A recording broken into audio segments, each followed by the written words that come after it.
Pak Choy, ngayong Chinese New Year, tikman natin muli ang mga pagkaing pamana ng mga Chino, katulad ng siopaw, siomai, hakaw, pagkaliliit pero nag-uumapaw sa linamnam. Isa sa pinakamalaking impluwensya ng mga Chino sa pagkaing Pilipino, ang iba't ibang klase ng mga dim sum.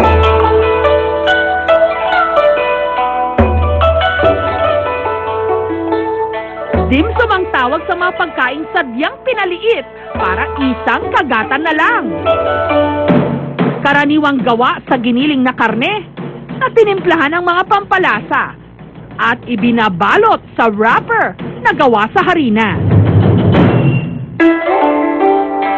Ang itinuturing na dim sum capital of the world, ang Hong Kong, isa sa mga kilalang restaurant dito na naghahain ng authentic Chinese dim sum, ang Lin Heng Ke.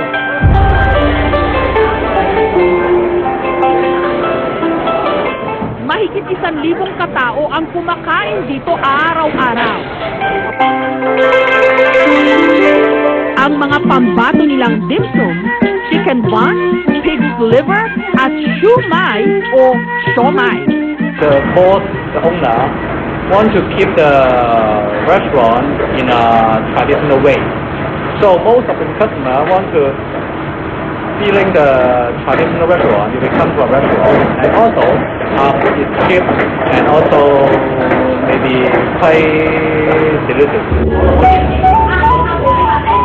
Malaking industriya nga ang dim sum sa Hong Kong.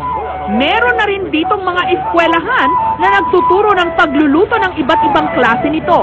Ang mga estudyante, mga restaurant owner, mga chef, at kahit pa yung mga sadyang mahilig lang kumain nito. People in Hong Kong not only treat dim sum as a breakfast snack, but also the full meal when they have lunch.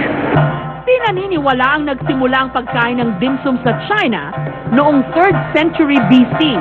Inihahain daw itong katerno ng tsaa para sa mga mangangalakal na naglalakbay mula China patungong Europa.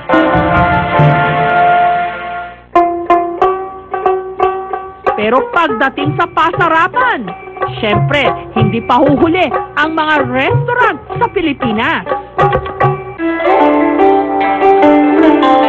Sa hotel na ito sa Ortigas, pwedeng magpakasawa sa kanilang mahigit 50 unli o unlimited dim sum sa halagang 1,188 pesos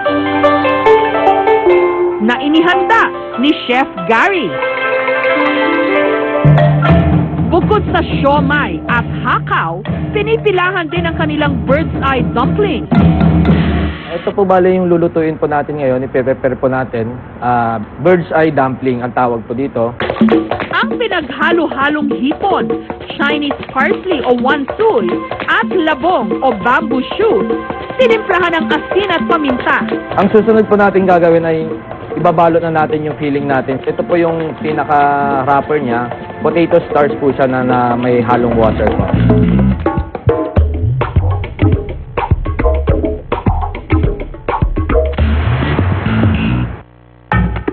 At saka pinasingawan hanggang maluto. Very good.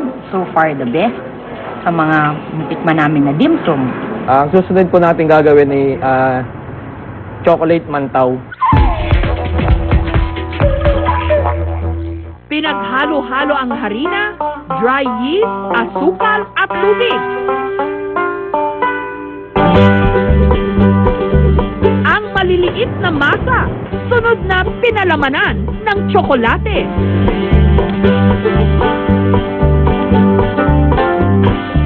Pinasingawan.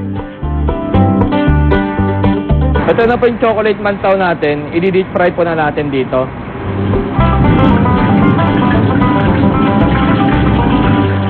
Ito po, luto na po siya. Sanguin na po natin.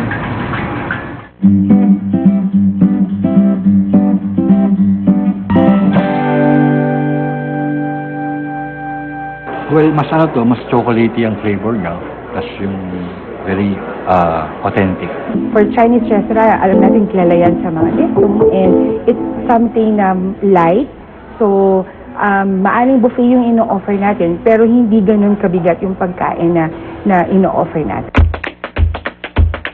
Pero kung ang treat nyo ay may hinihigop na sabaw habang kumakain ng dim sum, tamang-tama ang specialty ng restaurant na ito sa San Juan. Dim sum na may sabaw. Ito ang Xiaolongbao. Sa paggawa naman ng mismong dim sum, ang giniling na baboy, tinimplahan ng asin at toyo, mga pampalasa. At saka ibabalot sa wrapper. At pasisingawan. Habang niluluto ang mga dim sum, maaari itong panoorin ng mga customer.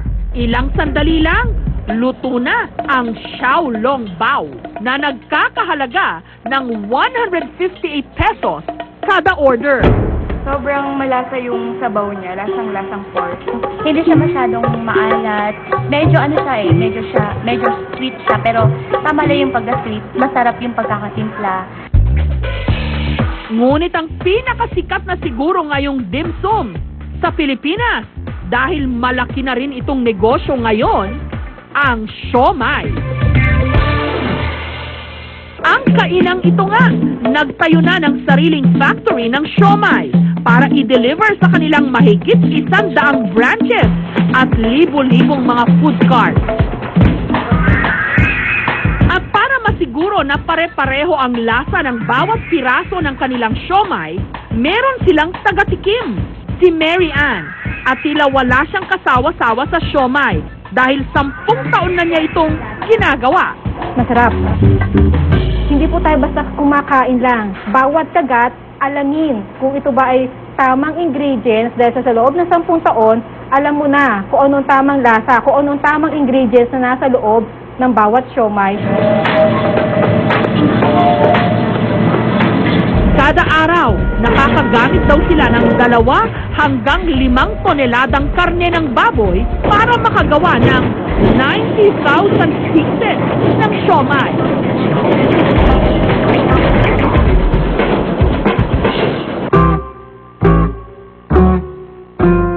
Pero ang food vlogger na si Leslie, naisipang lagyan ng healthy twist ang iniluluto niyang siomai. Malunggay siomai, wrapped in pechay leaves. Lalagay natin ang malunggay. Ang giniling na baboy, hinaluan ng dahon ng malunggay. Tinimplahan ng mga pampalasa.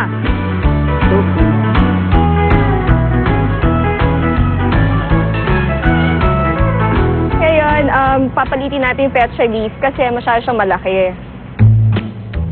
Binalot ng dahon ng pechay.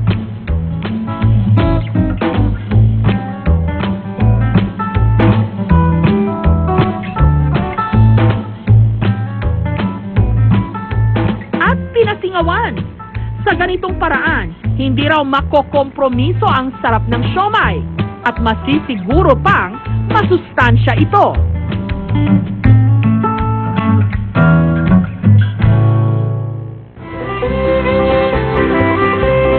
Yummy! Masarap siya. Hindi mo nalalasahan yung gulay.